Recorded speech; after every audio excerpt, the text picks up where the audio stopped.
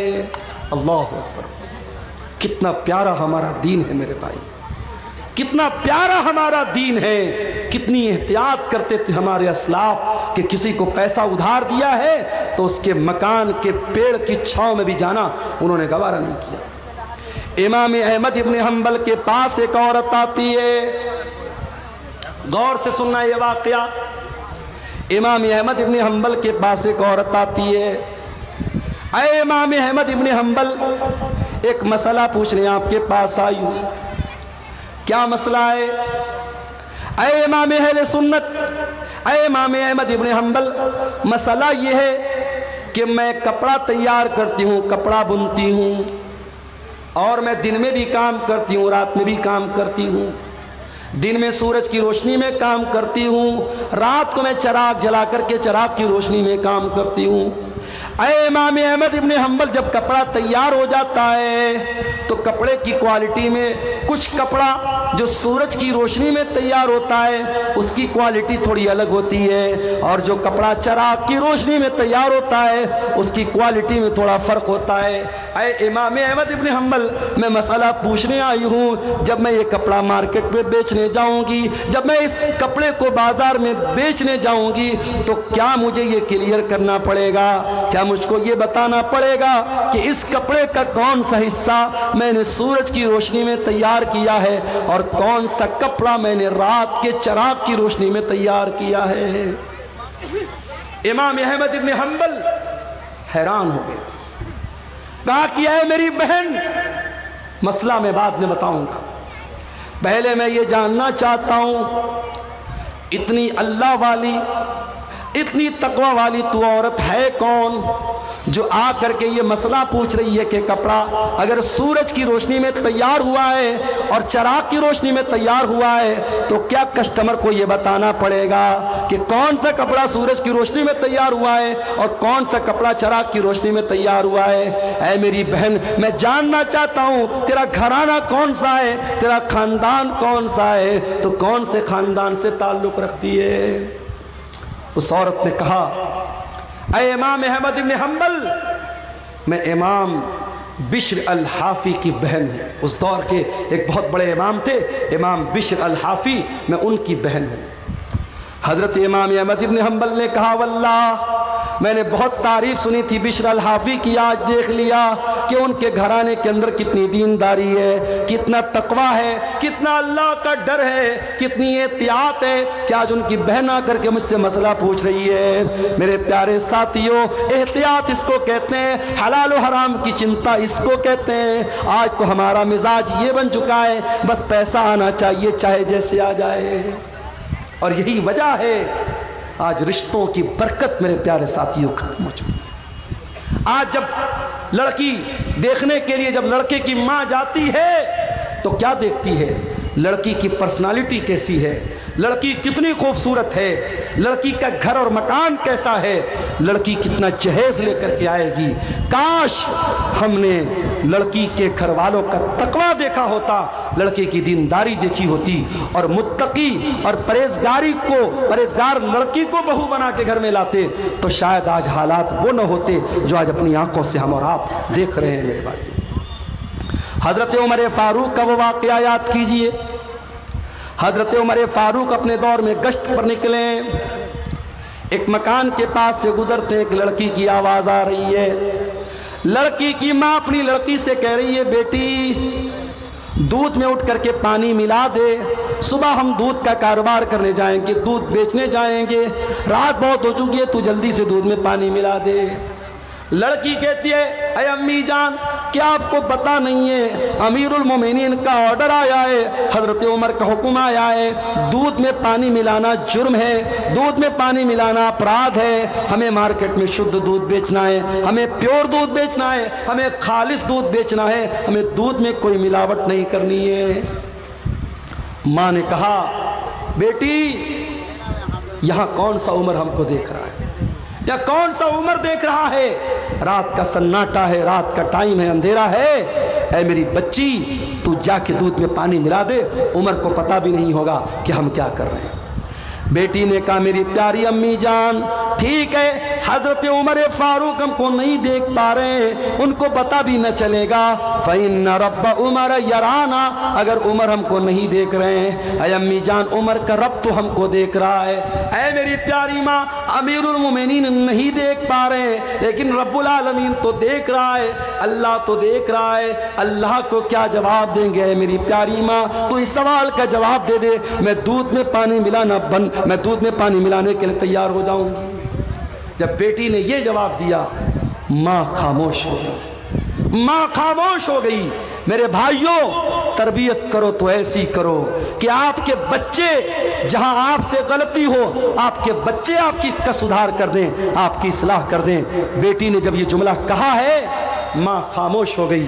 حضرت عمر فاروق نے مکان کا نمبر نوٹ کر لیا، مکان کی نشانی نوٹ کر لی، گھر آئے، صبح کو سارے بچوں کو اکٹھا کیا، کہا ہے میرے پیارے بچوں کل جب میں رات میں گشت پر نکلا تھا میں ایک لڑکی کے مکان کے پاس سے گزرا تھا، میں نے لڑکی کی اور اس کی ماں کی بات چیت کو سنا ہے۔ میرے بچوں میں نہیں جانتا وہ لڑکی کتنی خوبصورت ہے، میں نہیں جانتا وہ لڑکی کون سے خاندان سے اس کا تعلق ہے، میں نہیں جانتا اس کا حسب و نسب کیسا ہے، اس کا خاندان کیسا ہے، لیکن میں اتنا جانتا ہوں وہ لڑکی بہت اللہ والی ہے، بہت اللہ سے ڈرنے والی ہے، بہت تقوی والی ہے، اور میں اس لڑکی کو اپنے گھر کی بہو بنانا چاہتا ہوں۔ اب تم بتاؤ تم میں سے کون اس سے نکاح کرے گا؟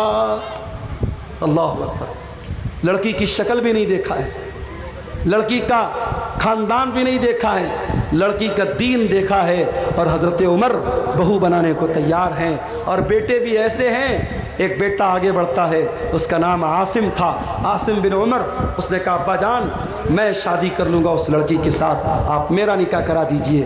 حضرت عمر نے اس لڑکی کو بہو بنایا، اور دنیا کی تاریخ نے، دنیا کی نظروں نے دیکھا اسی لڑکی کی نسل سے آگے چل کر کے ایک انسان پیدا ہوتا ہے جس کو دنیا عمر بن عبدالعزیز کے نام سے جانتی ہے، جس کو دنیا عمر ثانی کے نام سے جانتی ہے۔ میرے پیارے ساتھیوں جب مائیں متقی ہوں گی، جب مائیں دیندار ہوں گی، جب باپ دیندار ہوں گے تو پھر ان سے پیدا ہونے والی اولاد کے بارے میں آپ امید کر سکتے ہیں کہ وہ بھی دیندار ہوگی۔ جب ماں اور باپ کے اندر حلال و حرام کا فرق نہیں ہوگا، جب ماں کو اس بات کی چنتا نہیں ہے کہ گھر میں جو پیسہ آ رہا ہے وہ حلال کا آ رہا ہے یا حرام کا آ رہا ہے، جب باپ پیسہ کمانے کے پیچھے اندھا بن چکا ہے اور ہر طریقے کا علم غلم سود بیاج رشوت حرام کا پیسہ گھر میں آ رہا ہے، اور اس پیسے سے جب اپنے بچوں کی پرورش کریں گے تو اللہ کے نبی کیا فرماتے ہیں کہ جس جسم کی پرورش حرام کمائی سے ہوگی فالنار اولا بہی، وہ جسم جہنم کی آگ پہ قیامت کے دن جہنم کی آگ میں ڈالا جائے گا۔ میرے عزیزوں اپنے بچوں کو حرام کمائی سے بچاؤ، اپنے بچوں کو حلال کمائی کھلاؤ، اپنے بچوں کے بدن میں حلال کمائی کا خون دوڑاؤ۔ ہمارے نبی نے ساری زندگی حلال اور پاکیزہ چیزوں کو کھانے کی تعلیم دی ہے۔ ہمارے نبی کے دنیا میں آنے کا ایک مقصد یہ بھی تھا وَيَضَعُ عَنْهُمْ إِصْرَهُمْ وَالْأَغْلَالَ الَّتِي كَانَتْ عَلَيْهِمْ، میرا نبی حلال چیزوں کو تمہارے لیے، پاکیزہ چیزوں کو تمہارے لیے حلال کرنے آئے تھے، میرے نبی ناپاک چیزوں کو تمہارے لیے حرام کرنے آئے تھے، اور میرے نبی تمہارے کندھے کے اوپر، تمہارے اوپر جو زنجیریں تھی، جو بیڑیاں تھیں، ان بیڑیوں سے تم کو آزاد کرنے کے لیے دنیا میں آئے تھے۔ نبی آئے تھے اسی لیے تاکہ حرام چیزوں کی بیڑیوں اور زنجیروں سے ہمیں آزاد کر دیں۔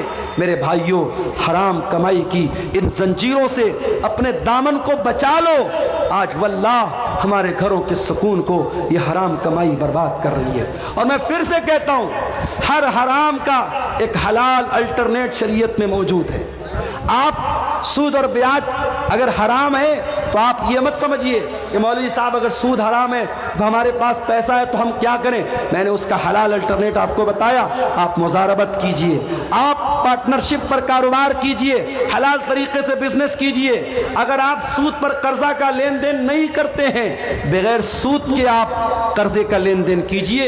آج بہت سارے شہروں میں اسلامی بیت المال قائم ہے اور بہت سارے لوگ مل کر کے اس میں تعاون کرتے ہیں، اور چھوٹے چھوٹے اماؤنٹ جو غریب لوگ ہوتے ہیں، جو مڈل کلاس کے لوگ ہوتے ہیں، جن کو چھوٹا موٹا کام کرنے کے لیے پیسے کی ضرورت پڑتی ہے، ان کو سود اور بیاج سے بچانے کا یہ کام آپ کر سکتے ہیں۔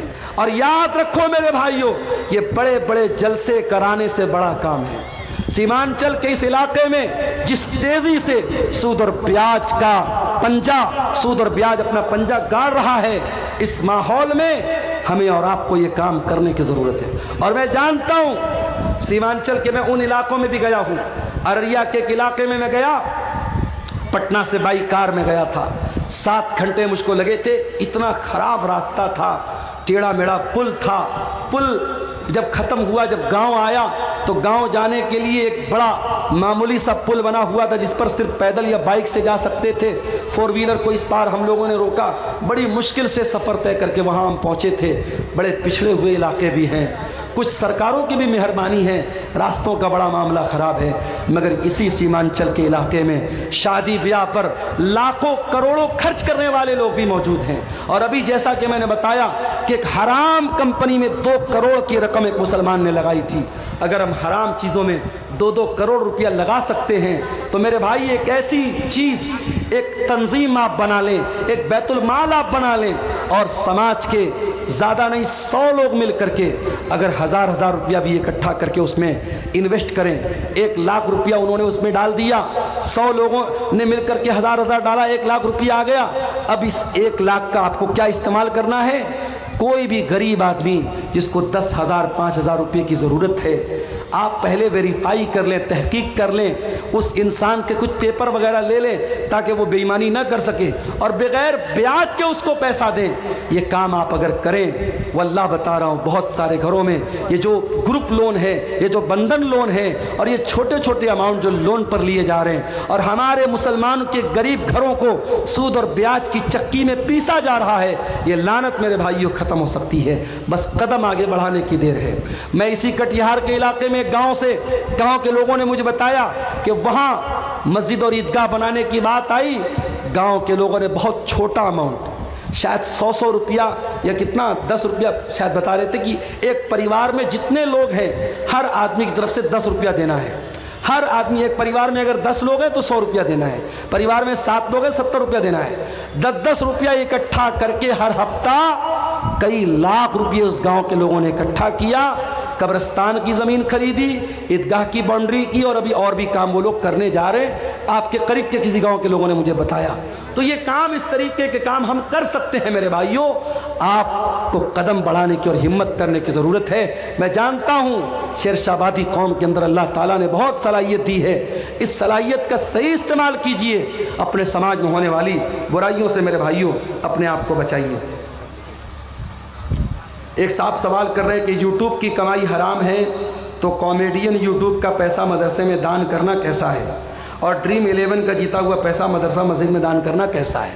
ظاہر ہے اگر مدرسے والوں کو پتا ہے کہ یہ پیسہ یہ حرام کمائی کا در ہے، مدرسے والے نہ لیں، اور اگر مدرسے والوں کو نہیں پتا اور مدرسے والوں نے لے لیا تو ان کا لینا تو غلط نہیں ہے، مگر دینے والے کو کوئی ثواب نہیں ملے گا۔ بھائی کوئی چور اگر چوری کرے اور چوری کا مقصد کیا بیان کرے کہ میں امیروں کا پیسہ چرا کر کے غریبوں کی مدد کر رہا ہوں، تو بھائی مدد کرنے کا یہ کوئی طریقہ نہیں ہے۔ تو جب اس طریقے کے کامیڈی ویڈیو بنا کر کے پیسہ کمانا درست نہیں ہے تو پھر اس کی کمائی بھی درست نہیں ہے، اور اس کمائی سے آپ کا دان کرنا اور صدقہ کرنا بھی صحیح نہیں ہے، واللہ عالم بالصواب۔ تو میرے عزیزوں، یہ حرام کمائی کے بارے میں چند باتیں میں نے آپ کے سامنے رکھی تھی، اور آپ یہ بات دیکھیے کہ ہماری شریعت میں حرام کمائی اور حلال کمائی کے تعلق سے اتنی احتیاط بتائی گئی ہے کہ اللہ کے پیارے نبی صلی اللہ علیہ وسلم نے جہنم کی وعید بیان کی ہے ان لوگوں کے بارے میں جو لوگوں کا مال ناجائز طریقے سے کھا لیتے ہیں۔ میں آخری حدیث سنا کر کے بات ختم کرتا ہوں۔ اللہ کے نبی نے صحابہ سے کہا کہ اے میرے صحابہ، کیا تم جانتے ہو مفلس کون ہے، غریب کون ہے؟ صحابہ نے کہا اللہ کے نبی، اللہ اور اس کے رسول زیادہ بہتر جانتے ہیں، آپ ہی بتا دیجئے۔ آپ نے فرمایا میری امت کے اندر غریب آدمی وہ ہوگا، میری امت میں مفلس انسان وہ ہوگا جو قیامت کے دن روزہ، نماز، زکوٰۃ سب لے کر کے آئے گا۔ وَيَأْتِي قَدْ شَتَمَ هَذَا وَضَرَبَ هَذَا وَأَكَلَ مَالَ هَذَا وَقَذَفَ هَذَا، کسی کا مال ہڑپا ہوگا، کسی کو گالی دی ہوگی، کسی پر تہمت لگائی ہوگی، کسی پر بہتان لگایا ہوگا، حرام طریقے سے لوگوں کا مال کمایا ہوگا، اس انسان کے بارے میں اللہ کے نبی فرماتے ہیں اس کی نیکیاں حقداروں کو دے دی جائیں گی۔ قیامت کے دن دنیا کی کرنسی نہیں چلے گی، یہاں گاندھی جی کے فوٹو والا نوٹ چل رہا ہے، آخرت میں نوٹ نہیں چلے گا۔ جیسے آپ حج کرنے جاتے ہیں، عمرہ کرنے جاتے ہیں، انڈیا کی کرنسی آپ ایئرپورٹ سے ہی چینج کر لیتے ہیں، یا وہاں سعودی ایئرپورٹ پہ جا کے چینج کر لیتے ہیں، کیونکہ آپ کو معلوم ہے کہ سعودی میں سعودی ریال چلے گا، دبئی میں دبئی کا درہم چلے گا، اور اسی طریقے سے کویت میں کویت کا دینار چلے گا۔ آخرت میں جو کرنسی ہوگی میرے پیارے ساتھیوں، وہ نیکی اور گناہ کی کرنسی ہوگی۔ اگر ہم نے کسی کا حق مارا ہے، اس کی ہماری نیکیاں اس کو دے دی جائیں گی، اور جب ہماری نیکیاں ختم ہو جائیں گی، اللہ کے پیارے نبی فرماتے ہیں فَإِن فَنِيَتْ حَسَنَاتُهُ، اگر اس کی نیکیاں ختم ہو جائیں گی اور پھر بھی حقداروں کا حق باقی رہ جائے گا، تو کیا کیا جائے گا؟ پھر ان لوگوں کے گناہ اس کے اوپر لا دے جائیں گے جن کا حق اس نے مارا ہے، جن کی زمین کو اس نے ہڑپا ہے، جن کو گالی دی ہے، جن کو برا بھلا کہا ہے، جن پر طعن و تشنیع کی ہے، ان کے گناہ اس کے اوپر لا دے جائیں گے۔ اور وہ انسان جو دنیا سے نیکی کا پہاڑ لے کے آیا تھا، اب گناہوں کے بوجھ کے نیچے دبا ہوگا، اور ثم طرح فی النار، پھر اس کو جہنم کے اندر پھینک دیا جائے گا اور ڈال دیا جائے گا۔ اس لیے میرے عزیزوں، حرام کمائی سے اپنے دامن کو بچا لو۔ میں پھر سے وہی آیت پڑھ رہا ہوں جو خطبہ مسنونہ کے بعد میں نے پڑھی تھی، یا ایھا الذین آمنوا کلوا مما فی الارض حلالا طیبا، اے ایمان والو، زمین میں جو حلال چیزیں ہیں، جو پاک چیزیں ہیں، ان کو کھاؤ اور اللہ کا شکر ادا کرو اگر تم اللہ کی عبادت کرتے ہو۔ حلال و حرام کمائی کے تعلق سے یہ چند باتیں آپ کے سامنے رکھی گئی ہیں۔ ہم رب العالمین سے دعا کرتے ہیں، الہ العالمین تو ہمیں ہر قسم کی حرام کمائی سے بچنے کی توفیق عطا فرما۔ رب العالمین سود اور بیاج کی لعنت سے پورے سیمانچل کے علاقے کو تو پاک کر دے۔ اے اللہ، ہمارے وہ بھائی جن کو اللہ تو نے دولت سے نوازا ہے، تو ان کو توفیق دے کہ وہ اپنے غریب بھائیوں کی ایسی مدد کریں کہ ان کو سود اور بیاج کا سہارا نہ لینا پڑے۔ اے اللہ، جو لوگ کسی بھی طریقے سے حرام کمائی کی لعنت میں ملوث ہیں، اے اللہ ان کو اپنی زندگی میں توبہ کرنے کی توفیق عطا فرما، ان کو حرام کمائی سے بچنے کی توفیق عطا فرما، آمین۔ وآخر دعوانا ان الحمدللہ رب العالمین، والسلام علیکم ورحمۃ اللہ وبرکاتہ۔ حضرات